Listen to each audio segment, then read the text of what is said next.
Jangan lupa like, comment, subscribe, dan klik ikon lonceng untuk terus update video-video terbaru. Ia yang lemah menghidupkan harapan yang nyaris punah. Assalamualaikum warahmatullahi wabarakatuh. Wahai sahabatku, semoga sahabatku dalam kondisi sehat walafiat di bawah lindungan dari Allah Subhanahu wa Ta'ala. Dunia media sosial kita diramaikan dengan perbincangan puisi Jumat Agung. Yang puisi Jumat Agung itu adalah, kalau misalnya kita mau melihat, Jumat Agung itu adalah diyakini oleh ajaran Kristen sebagai hari penyaliban Yesus. Dan pada saat yang sama nanti 3 hari setelahnya disebut dengan Paskah. Hari Paskah itu hari kebangkitan Yesus. Karena itulah maka ketika puisi ini disampaikan oleh anak yang berusia remaja, maka itu memunculkan perdebatan di kalangan netizen. Pertama, saya merangkum ada 3 aspek kenapa ini menjadi perdebatan. Yang pertama adalah karena puisi Jumat Agung ini adalah puisi yang disampaikan oleh umat Islam, dan sehingga itu menyentuh pada wilayah teologi atau wilayah akidah. Karena menyentuh pada wilayah akidah, puisi ini maksudnya adalah sebagai upaya pengakuan terhadap penyaliban itu atau sebagai sesuatu yang lain. Saya tidak bisa menjustifikasi karena dalam kaidah misalnya maqasidul lafzi ala niyatil lafidh, bahwa tujuan lafadz itu tergantung orang yang melafatkan atau si pembuat dari puisi ini. Tujuan dari pembuat puisi ini tujuannya adalah tujuan untuk mengakui terhadap penyaliban itu, proses penyaliban itu, atau sebagai sesuatu yang lain. Karena misalnya di bait dari puisi itu misalnya pengikutmu bla bla bla, saya tidak lanjutkan, lalu di akhirnya ada gemar menghakimi. Atau sebenarnya yang ingin diungkapkan adalah perasaan dari sang pembuatnya atau sang pelafatnya, dia ingin mengkritik sebagian orang penganut agama itu yang suka menghakimi ajaran agama lain, menghakimi terhadap pendapat orang lain, atau itu saya tidak tahu.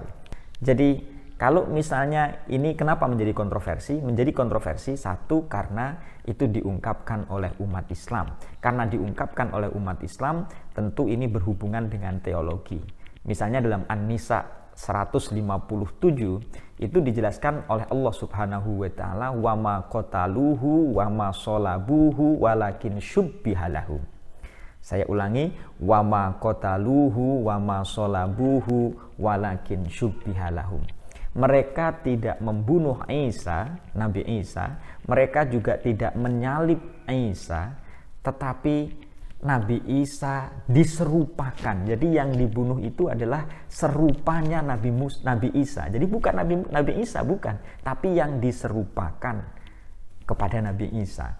Karena itu ada sebagian pesantren misalnya yang dalam kalender itu menyebutkan kematian orang yang diserupakan dengan Nabi Isa. Jadi ini menyentuh bagian dari teologi, keyakinan umat Islam terhadap Isa alaihissalam.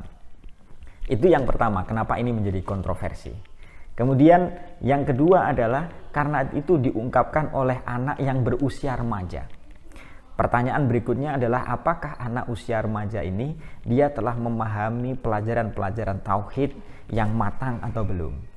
Apakah mereka telah mempelajari persoalan-persoalan akidah, perdebatan-perdebatan akidah atau belum? Kalau misalnya mereka mengaji kitab kuning, ngaji kitab kuningnya itu sudah masuk pada wilayah-wilayah yang detil pada persoalan ini atau tidak? Karena usianya adalah usia remaja, yang berbeda dengan ulama masa lalu misalnya. Ulama masa lalu umur 15 tahun, umur 17 tahun itu sudah mendalami terhadap aspek-aspek yang sifatnya teologis atau aspek yang sifatnya akidah atau tauhid. Itu yang kedua, kenapa menjadi kontroversi.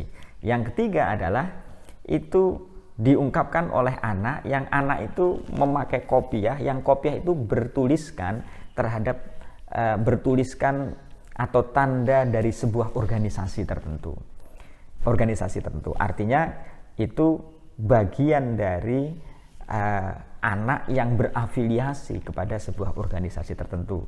Tentu kalau modelnya begini, maka akan menimbulkan perbedaan-perbedaan di internal terhadap organisasi itu.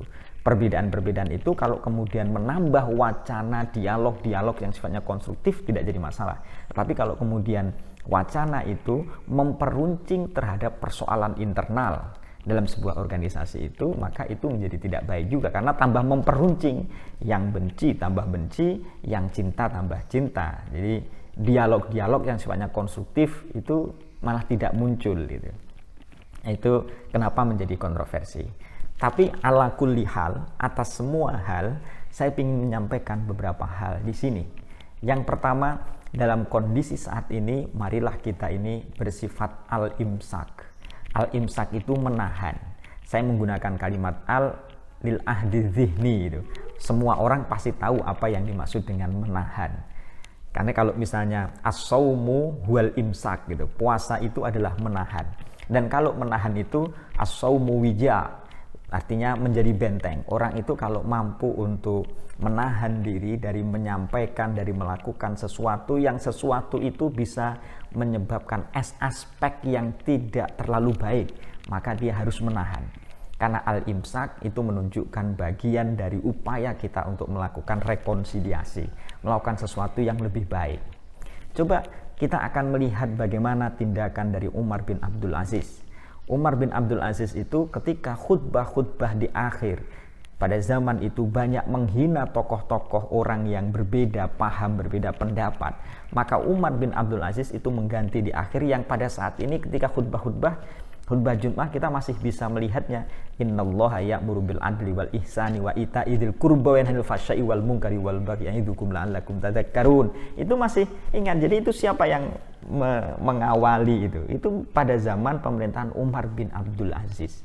Jadi Umar bin Abdul Aziz adalah sosok yang senang melakukan bagaimana umat Islam itu damai. Karena itu sangat dikenal kalimat dari Umar bin Abdul Aziz bahwa dengan perbedaan pendapat di kalangan para sahabat dia bangga, bahagia. Karena nanti umat Islam itu akan mudah mempraktekkan terhadap sesuatu yang sifatnya secara kedaerahan, kondisinya berbeda, zamannya berbeda, yang nanti bisa dicantolkan kepada perbedaan pendapat di kalangan para sahabat itu. Jadi mereka malah, Umar bin Abdul Aziz malah senang, artinya menghargai perbedaan itu dengan sesuatu yang baik. Tapi bukan dalam arti terus memperuncing masalah, tidak juga. Karena buktinya Umar bin Abdul Aziz itu ketika khutbah mulai menghindari terhadap penghinaan, akhir khutbah penghinaan terhadap orang-orang yang berbeda paham dengan dirinya. Innallaha ya'muru bil adli wal ihsani wa ita'i dzil qurba wa yanha 'anil fahsya'i wal munkari wal baghi ya'idukum la'allakum tadhakkarun. Itu menurut kajian sejarah adalah Umar bin Abdul Aziz. Karena itu banyak para ulama mengatakan Umar bin Abdul Aziz ini adalah mujaddid pada abad itu. Sehingga Imam Ahmad bin Hambal pernah mengatakan bahwa mujaddid sebelumnya adalah Umar bin Abdul Aziz, dan Imam Ahmad bin Hambal berharap bahwa abad ini mujaddidnya adalah Imam Syafi'i. Umar bin Abdul Aziz juga memerintahkan kepada Ibnu Zuhri untuk mengumpulkan hadis. Padahal ada hadis Rasulullah Shallallahu Alaihi Wasallam menjelaskan la taktubu anni wa man kataba anni khairul Quran falyamhu. Kata Rasulullah Shallallahu Alaihi Wasallam, supaya hadis tidak bercampur dengan Al-Quran, jangan kalian menulis dariku, dan barang siapa yang menulis sesuatu pun dariku selain Quran, maka falyamhuhu, maka itu dihapus saja. Tapi karena Umar bin Abdul Aziz melihat situasi dan kondisi, maka Umar bin Abdul Aziz memerintahkan kepada Ibnu Zuhri untuk mengumpulkan hadis. Itu artinya bahwa Umar bin Abdul Aziz melihat situasi kondisi dalam menyampaikan sesuatu, melihat kondisinya, melihat situasinya, karena ingin mendamaikan masyarakat supaya masyarakat itu menjadi tenang. Apa yang dilakukan oleh Mutawakkil 'ala Allah juga sama. Ketika masa Al-Ma'mun, kemudian masa Al-Mu'tasim, masa Mu'tasim misalnya, itu pemerintahan itu mengintimidasi terhadap orang yang berbeda pendapat. Karena mengintimidasi terhadap orang yang berbeda pendapat, maka Mutawakkil Allah, khalifah pada waktu itu, melakukan rekonsiliasi, kedamaian. Jadi ayolah kita hidup rukun, damai, supaya menjalankan ibadah tenang dan lain sebagainya. Makanya kita harus al-imsak. Karena kalau kita tidak al-imsak, tidak hanya konflik secara internal, tetapi juga kadangkala secara eksternal. Dalam sebuah organisasi misalnya, ketika kita tidak menahan, maka akan muncul friksi-friksi dalam sebuah organisasi itu. Ada muncul friksi-friksi dalam sebuah organisasi ketika seseorang tidak bisa menahan, misalnya kepentingannya tidak tersalurkan, maka akan muncul friksi-friksi.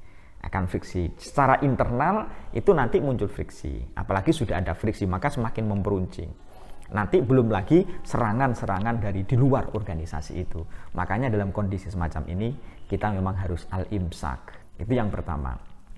Yang kedua, kita ini adalah hidup dalam alam demokrasi di Indonesia. Jadi ini tidak hanya untuk puisi itu saja, tapi untuk siapapun dalam konteks keindonesiaan ini semuanya harus sadar bahwa Indonesia ini dibentuk dengan ragam-ragam ini. Demokrasi itu memungkinkan setiap orang untuk berpendapat. Tapi walaupun begitu, kadangkala demokrasi dirusak oleh demokrasi itu sendiri. Demokrasi kadang dirusak oleh dan bisa hancur gara-gara demokrasi itu sendiri. Ajang demokrasi memungkinkan semua orang berpendapat, akhirnya orang itu kebablasan dalam berpendapat. Akhirnya memunculkan konflik internal dan juga konflik eksternal. Jadi demokrasi, hati-hati ini. Demokrasi bisa dirusak oleh demokrasi itu sendiri. Jadi demokrasi yang memunculkan kebebasan untuk berpendapat, akhirnya orang bebas untuk menyampaikan apapun. Sehingga memunculkan friksi-friksi, memunculkan perseteruan, memunculkan perkelahian, memunculkan konflik dan lain sebagainya. Dilindungi oleh demokrasi bebas berpendapat. Free of speech, bahasanya begitu sahabatku. Bebas berpendapat. Karena itu, maka dalam konteks keindonesiaan ini, sesuatu yang bisa menyinggung terhadap aspek kebersamaan itu harus mulai ditahan. Hati-hati dalam konteks keindonesiaan, kedemokrasian ini. Dan yang ketiga adalah ada sebuah kaidah yang misalnya mengatakan walaisa kullu khilafin jaa mu'tabaron illa khilafun lahu haddun minan nadhar. Bahwa tidak semua perbedaan pendapat di kalangan kita ini adalah sesuatu yang mu'tabar, bisa dipedomani, bisa dipegangi, tidak. Illa khilafun lahu haddun minan nadhar, kecuali adalah perbedaan yang memiliki argumentasi yang kuat. Jadi argumentasi itu memiliki hujjah. Hujjah itu ada dua. Yang pertama adalah hujjah yang bersifat naqli dan yang kedua ada hujjah yang bersifat aqli. Jadi ketika orang berbeda pendapat, maka ungkapkan perbedaan pendapat ini dengan dua hujjah ini. Hujjah yang bersifat naqli dan hujjah yang bersifat aqli. Wa hujjatun naqliyatun aqliyah, bahasanya begitu dalam bahasa mantik.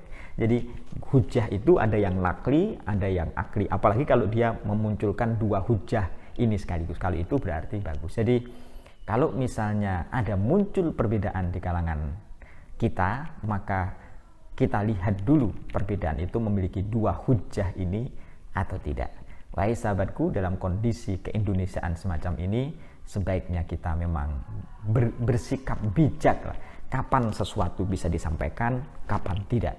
Kapan sesuatu itu layak untuk disuarakan, kapan tidak. Jadi kebijaksanaan kita ini menentukan terhadap keindonesiaan. Demikian, semoga bermanfaat. Assalamualaikum warahmatullahi wabarakatuh.